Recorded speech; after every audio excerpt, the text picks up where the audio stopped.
दोस्तों,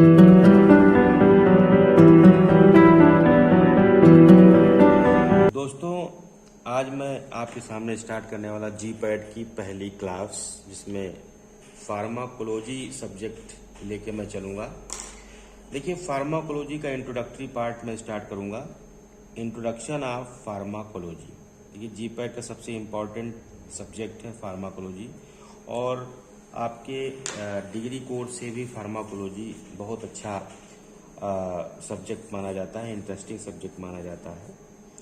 तो यहाँ पर फार्माकोलॉजी क्या है, इसके बारे में हम लोग डिस्कस करेंगे, और उसमें कितने पार्ट, कितनी ब्रांचेज हैं, और उन ब्रांचेज में किस किस पार्ट पर ज़्यादा फोकस करना है ड्यूरिंग एग्जामिनेशन ऑफ जी-पैड। तो देखिए, यहाँ पर लिखा हुआ है pharmacology is the study of action. यहाँ ध्यान से देखिएगा, pharmacology is the study of actions, mechanisms and uses adverse effect of drugs। ठीक है, मतलब फार्माकोलॉजी एक अध्ययन है ड्रग्स के एक्शन का, उसके मैकेनिज्म का, यूजेस का, और उसके एडवर्स इफेक्ट्स का। जो ड्रग आप किसी भी बीमारी में लेते हैं, तो आप देखते हैं उसका क्या एक्शन है, उसकी मैकेनिज्म क्या है, उसका यूजेस क्या है, और उसका साइड इफेक्ट बॉडी पर क्या पड़ता है। ये सारी चीज़ें इसमें आप देखेंगे। Drug is any natural or synthetic substance that alter the physiological state of living organism। देखिए, यहाँ पर एक वर्ड बड़ा इंपॉर्टेंट है, फिजियोलॉजिकल स्टेट। ड्रग जो होती है वो एक नेचुरल प्रोडक्ट भी हो सकती है, सिंथेटिक सब्सटेंस भी हो सकता है। अब नेचुरल का मतलब जो नेचुरल होता है, जो आपको नेचर ने दे रखा है, जैसे नीम हुआ, ये भी एक ड्रग ही है। बहुत सारी ऐसी चीज़ें नेचर ने आपको दे रखी हैं जिसका प्रयोग करके आप अपने जीवन में किसी भी तरह की डिजीज से मुक्ति पा सकते हैं। लेकिन जैसे जैसे वक्त बढ़ता गया, नेचुरल चीज़ों का प्रभाव आपकी बॉडी पर कम होता गया, क्योंकि आपकी इम्यूनिटी काफ़ी वीक होती गई। दूसरी चीज़ क्या है कि जैसे ही बच्चा जन्म लेता है, उसकी बॉडी में इतने सिंथेटिक सब्सटेंसेस डाल दिए जाते हैं कि फिर जीवन भर उन नेचुरल प्रोडक्ट के लायक नहीं रह जाता। मेरा मानना ऐसा है। तो drug is a natural and synthetic substance that alter the physiological state of a living organism. Physiological state मतलब जो आपकी बॉडी की होम्योस्टेसिस है, जहाँ पर केमिकल रिएक्शंस हो रहे हैं, जहाँ पर बॉडी में डिफरेंट टाइप की मेटाबॉलिक प्रोसेस हो रही है, वो आपकी फिजियोलॉजिकल स्टेट होगी। अब देखिए, ड्रग को हम दो तरीके से डिफाइन कर सकते हैं। ड्रग क्या है? ड्रग को एक होती है मेडिसिनल ड्रग। देखिए, यहाँ पर ध्यान समझिएगा, ड्रग एक होती है मेडिसिनल ड्रग, ठीक है, और दूसरा होता है substance used for prevention, treatment and diagnosis of disease. Drugs substance used for prevention, treatment and diagnosis of disease के लिए भी यूज किया जाता है। फादर ऑफ फार्माकोलॉजी, देखिए, फादर ऑफ फार्माकोलॉजी जो है वो जॉनथन परेरा जी है, जॉनथन परेरा, जिनका जन्म 1804 में हुआ था, और उनकी मृत्यु जो है वो 1853 में हुई। इस कार्यकाल में, इस जीवन काल में उन्होंने फार्माकोलॉजी से संबंधित बहुत सारी चीज़ें डिस्कवर की। अब इसीलिए उन्हें हम लोग फादर ऑफ फार्माकोलॉजी भी कहते हैं। अब देखिए, फार्माकोलॉजी की ब्रांचेस क्या क्या है। देखिए, इसमें ब्रांचेस की बात करें तो एक ब्रांच होती है फार्माकोकाइनेटिक। हम एक एक करके डिस्कस करेंगे। फार्माकोकाइनेटिक्स, फिर pharmacodynamics, therapeutics, chemotherapy, clinical pharmacology, pharmacology related with toxicity और टॉक्सिकोलॉजी, ठीक है। इंडियन फार्माकोलॉजी के जो फादर हैं वो है रामनाथ चोपड़ा। ध्यान रखिएगा, father of Indian pharmacology, the name of father of Indian pharmacology is Ramnath Chopra.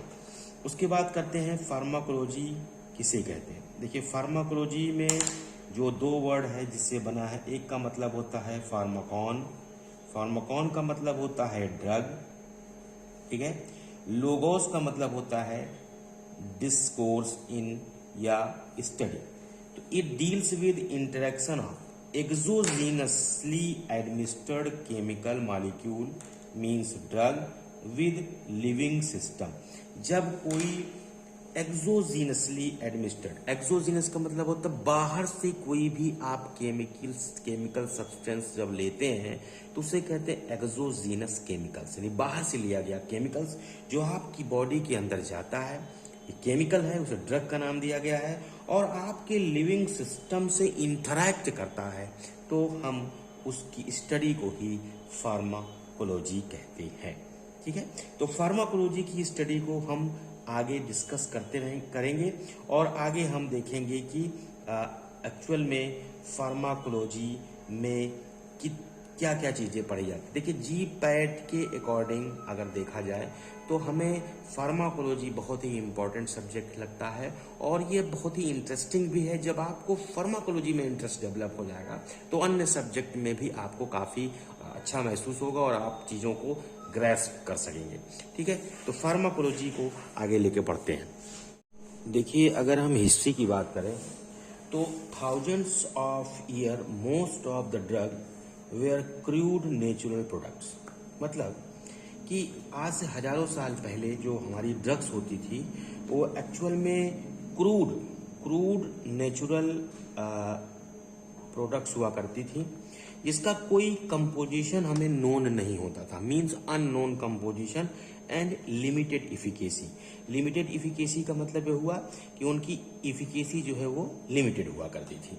जैसे अगर हम बात कर लें थोड़ा एग्जांपल के तौर पर नीम की बात कर लें तो नीम एक ऐसा क्रूड नेचुरल प्रोडक्ट था जिसका यूज डिफरेंट टाइप के एंटीबायोटिक में किया जाता था, एंटी माइक्रोबियल के तौर पर किया जाता था, एंटीसेप्टिक के तौर पर, लेकिन कोई उसकी कंपोजिशन का कोई नोन हमारे पास प्रूफ नहीं होता था। जब फार्माकोलॉजी डेवलप हुई तो धीरे धीरे करके इन चीज़ों का भी महत्व बढ़ा कि कंपोजिशन क्या होना चाहिए, कितनी इसकी इफिकेसी होनी चाहिए, इफेक्टिव होगा कि नहीं होगा, बहुत सारी चीज़ें उसमें फिर आने लगी। Pharmacology as an experiment science, ये एक तरह का एक्सपेरिमेंटल साइंस था, was shared by Rudolf Buchheim, जिन्होंने सबसे पहले इसको शेयर किया, इसको समझाया कि pharmacology is the study of drug. Who found the first, उन्होंने सबसे पहले जो है एक इंस्टीट्यूट डेवलप किया फार्माकोलॉजी का 1847 में जर्मनी में। ध्यान रखिएगा जर्मनी में 1847 में पहला फार्माकोलॉजी इंस्टीट्यूट डेवलप किया था रुडोल्फ बंकहिम ने। In the latter part of 19th century की बात करें, जब 19वीं शताब्दी आई तो कुछ फंडामेंटल कॉन्सेप्ट भी फार्माकोलॉजी में आए। Then after that the drug have been purified chemically, characterized, and vast variety of high potent and selective new drug have been developed. बहुत सारी पोटेंट सेलेक्टिव ड्रग्स और नई ड्रग्स डेवलप्ड की गई, purify किया गया उनको सिंथेटिकली भी और नेचुरली भी पाई जाने वाली ड्रग को। मैकेनिज्म ऑफ एक्शन उसमें इंक्लूड था, मॉलिक्यूलर टारगेट क्या होना चाहिए बॉडी के अंदर वो इल्यूसिडेट हुआ। This has been possible due to prolific growth of pharmacology. जैसे जैसे फार्माकोलॉजी की ग्रोथ होती गई उसको जो है ड्रग को टेस्ट किया गया, उसके मॉलिक्यूलर टारगेट को देखा गया कि बॉडी में क्या क्या मॉलिक्यूलर टारगेट हो सकते हैं। एक तरीके से कह सकते हैं कि ये एक बैकबोन साबित हुआ थेरेपेटिक्स का। Therapeutics means treatment.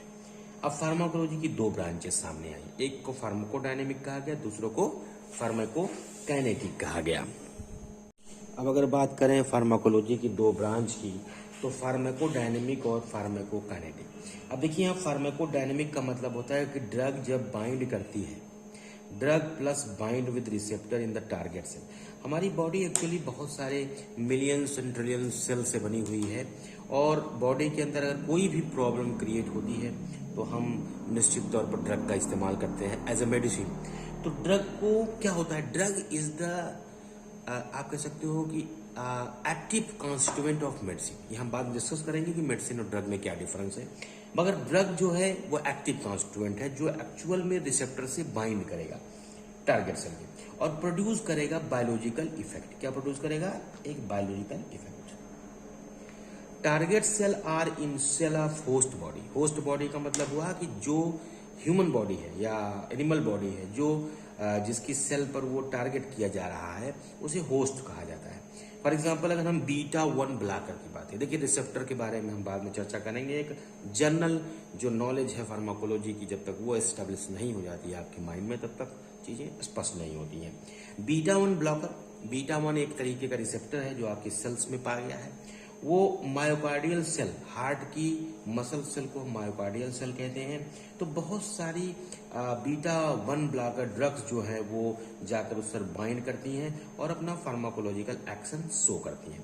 तो अगर कोई ड्रग आप लेते हैं तो ड्रग का बॉडी पर क्या इफेक्ट होता है, यही जो चीज हम स्टडी करते हैं इसको हम लोग कहते हैं फार्माकोडायनेमिक, यानी pharmacodynamic way of drug action. ठीक है, किस वे में ड्रग एक्शन जो है हो रहा है। अब बात करते हैं कीमोथेरेपी की। देखिए कीमोथेरेपी कीमोथेरेपी क्या है? Drug plus parasite. क्या है? Drug plus parasite. जब ड्रग पैरासाइट के साथ बाइंड हो, चाहे वो बैक्टीरिया हो, फंगस हो या कोई भी ऐसी जो सेल है जो आपकी बॉडी के लिए एक कह सकते हैं हार्मफुल है, जो आपकी बॉडी में एक डिफरेंट तरीके की सेल है जैसे कैंसर सेल, उससे अगर बाइंड होती है हमारी ड्रग तो हम उससे कहते हैं कीमोथेरेपेटिक वे। यहाँ पर समझिएगा, फार्माकोडायनेमिक वे का मतलब हुआ कि drug bind with the cell receptor and chemotherapeutic way का मतलब हुआ कि drug bind with the parasite are different type of cell which are not suitable for your body. Okay, next अगर हम एंटी कैंसर ड्रग की यहां बात करें तो देखिए एंटी कैंसर ड्रग जो है आपकी also in this way, anti cancer drug chemotherapeutic way से ही आपकी बॉडी में एक्ट करती है। जैसे कहते हैं ना भाई कीमोथेरेपी चल रही है, कीमोथेरेपी चलने का मतलब ये नहीं हुआ कि कोई फार्माकोडायनेमिक वे में कोई नॉर्मल दवा चल रही है। कीमोथेरेपेटिक वे का मतलब हुआ कि those drug which act on the cancerous cell. अलग बात है कि उसके कुछ मेजर साइड इफेक्ट्स हैं जो नॉर्मल सेल को भी किल कर देते हैं। They attack the cancer cell but usually leave the host cell largely unharmed. मतलब एक तरीके से केवल कैंसरस सेल को ही अटैक करती हैं, नॉर्मल सेल को अटैक नहीं करना चाहिए, बट ऐसा संभव नहीं हो पाता। This way is known as chemotherapeutic way. अब हम एक नई टॉपिक की बात करने जा रहे हैं, दैट इज कंप्लायंस। देखिए कंप्लायंस क्या होता है। देखिए कोई भी पेशेंट अगर किसी ड्रग को ले रहा है, बात समझिए, अगर आप किसी डॉक्टर की एडवाइस को स्ट्रिक्टली फॉलो कर रहे हैं, इसका मतलब आप जो है वो डॉक्टर की सलाह को एक्सेप्ट कर रहे हैं, उसकी बात को मान रहे हैं, इसे कहते हैं वेरी गुड कंप्लायंस। चलिए बड़ी अच्छी बात है, गुड कंप्लायंस है। लेकिन बहुत सारे ऐसे पेशेंट होते हैं जो एक्चुअल में डॉक्टर की एडवाइस को प्रॉपरली जो है वो नहीं लेते। जब तुमको कहा जाए सुबह दोपहर शाम ड्रग लीजिए या सुबह दोपहर शाम मेडिसिन लीजिए या फिर उनसे कहा जाए मॉर्निंग में खाली पेट लीजिए, बहुत सारे इंस्ट्रक्शंस के बाद डॉक्टर के वो अच्छा कंप्लायंस शो नहीं करते, तो उसे कहते हैं not good compliance. So many reasons are there, यहाँ बहुत सारे कारण होते हैं। जैसे बच्चे को टैबलेट नहीं दिया जा सकता, बच्चे को सिरप पिलाएंगे उसके प्रति कंप्लायंस अच्छा मिलेगा। तो ये जो डोजेस फॉर्म है, जो फार्मास्यूटिकल डोजेस फॉर्म है, एक्चुअली ये पेशेंट कंप्लायंस को ही मद्देनजर रखते हुए बनाए जाते हैं।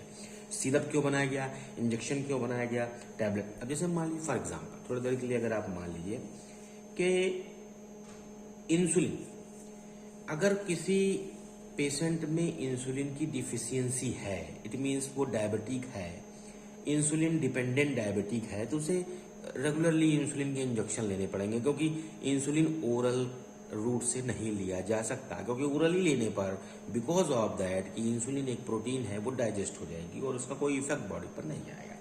तो बार बार इंजेक्टेबल लेने में पेशेंट्स में कंप्लायंस नहीं शो करता, उसका अच्छा कंप्लायंस नहीं होता, तो अल्टीमेटली वो लेना छोड़ देता है इंसुलिन को। तो इस पर रिसर्च चल रही है कि इंसुलिन को हम ओरल फॉर्म में बनाएं या पैचेस के फॉर्म में बनाएं या नैनो पार्टिकल के फॉर्म में उसको हम डेवलप करें, जिससे पेशेंट को बार बार इंजेक्टेबल फॉर्म में इंसुलिन लेने की जरूरत ना पड़े। अब देखिए क्लिनिकल फार्माकोलॉजी, अभी तक आपने देखा फार्माकोलॉजी, अब एक दूसरा वर्ड आता है क्लिनिकल फार्माकोलॉजी। देखिए pharmacology is the science of study of drug, Pharmacon का मतलब ड्रग एंड लोगोस का मतलब स्टडी। देयरफॉर क्लिनिकल फार्माकोलॉजी क्या है? Is studies of drug in clinical material, यानी ह्यूमन बीइंग पर जो ड्रग का इफेक्ट है उसकी जो स्टडी है वो हम लोग क्लिनिकल फार्माकोलॉजी के अंतर्गत करते हैं। यानी अभी तक जो फार्माकोलॉजी थी वो ड्रग की स्टडी थी, लेकिन अगर यही ड्रग की स्टडी ह्यूमन बॉडी पर की जाए, ह्यूमन बीइंग पर की जाए, तो that is the clinical pharmacology. इसमें दो पार्ट ऑलरेडी डिस्कस कर चुका हूं मैं, फार्माकोडायनेमिक एंड फार्माकोडायनेमिक, और दूसरा पार्ट आपका अभी नहीं डिस्कस हुआ है फार्माकोकाइनेटिक। देखिए फार्माकोडायनेमिक तो ऑलरेडी आप जान चुके हैं, फार्माकोडायनेमिक का मतलब कि ड्रग बॉडी पर क्या इफेक्ट शो करेगी। ठीक इसका अपोजिट फार्माकोकाइनेटिक है कि आखिर बॉडी ड्रग के साथ क्या एक्शन प्रोड्यूस करेगी, उसके साथ क्या करेगी, वो बातें बाद में डिस्कस की जाएगी। अब हम थेरेप्यूटिक स्टडी की बात करें तो ड्रग ट्रायल स्टडीज होती है। कोई भी नया मटेरियल या कोई भी नया केमिकल ड्रग मार्केट में आने से पहले उसके साथ जो ट्रायल्स होते हैं वो किए जाते हैं। फिर उसका पोस्ट मार्केटिंग सर्विलांस होता है, यानी मार्केट में वो ड्रग ले जाने के बाद उसका इफेक्ट क्या आ रहा है बॉडी पर, ह्यूमन बीइंग पर, क्या उसके एडवर्स इफेक्ट आ रहे हैं, क्या अच्छे इफेक्ट आ रहे हैं, उस पर सारी नजर रखी जाती है। Before new drug is marketed enough study are made to find out possible risk of drug, possible benefit of the drug and so on. Market में आने से पहले बहुत सारी स्टडीज की जाती हैं, उसके पॉसिबल रिस्क क्या हो सकते हैं, उसके पॉसिबल बेनिफिट्स क्या हो सकते हैं and so on. But such study can not be endless, ये स्टडी कभी इंडलेस नहीं होती, ये आजीवन चलती रहती है। आप देखते होंगे कि कभी कभी बहुत सारी दवाएं बहुत सालों के बाद बैन कर दी जाती हैं, क्योंकि उसके इफेक्ट बाद में एडवर्स होने लगते हैं।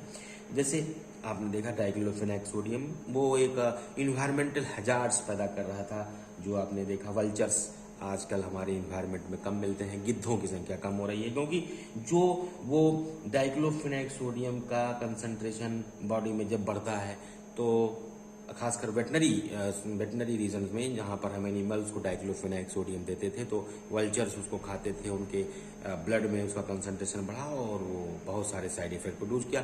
तो धीरे धीरे करके वेटनरी रीजन में, ध्यान दीजिएगा, वेटनरी रीजन में यानी एनिमल साइड में डाइक्लोफेनाक सोडियम को बैन कर दिया गया। तो ये स्टडी इंडलेस होती है। नेक्स्ट क्लिनिकल पर्सन होता है, जो डॉक्टर होते हैं, उनको हमेशा ये चाहिए कि वो अपनी आंखें जो है keep on eye over so far are known good और bad effect of the new मॉइकी, जो नई ड्रग मार्केट में आई है उस पर नजर रखनी चाहिए कि आखिर वो उसका कितना इफेक्ट बॉडी पर आ रहा है या नहीं आ रहा है। Keep on surveillance and report that to the scientific authority, और जिसने भी उस ड्रग को मैन्युफैक्चर किया है, जिसने भी उस ड्रग के केमिकल को सिंथेसाइज किया है, उसको वो रिपोर्ट करे कि साहब ये रिजल्ट इसका जो है बैड है या गुड है, कुछ भी जो इफेक्ट आ रहा है वो उसको प्रोड्यूस करे। ये है सर्विलांस। तो आज के लिए इतना ही, और मैं आशा करता हूँ कि आपको हमारा ये वीडियो पसंद आया होगा। आप इसको सब्सक्राइब कर लीजिए, लाइक कर लीजिए और बेल आइकन को प्रेस कर दीजिए, जिससे कि जो रेगुलर क्लासेस हमारी चल रही हैं, रेगुलर टॉपिक्स जो हमारे जीपैट के लेवल पर हैं वो चलेंगे। और इस बात को अपने दिमाग और जहन में रख लीजिए कि हमारे जो टॉपिक होंगे वो न केवल जीपैट के पर्पज से, बल्कि आपके जो कमीशन के एग्जाम है, ड्रग इंस्पेक्टर का एग्जाम, ड्रग एनालिसिस का एग्जाम, जीपैट का एग्जाम, इन सब को लेकर मैं एक साथ आपको स्टडी कराऊंगा, जिससे आपको एक साथ कई चीजों का फायदा मिले। Thank you very much.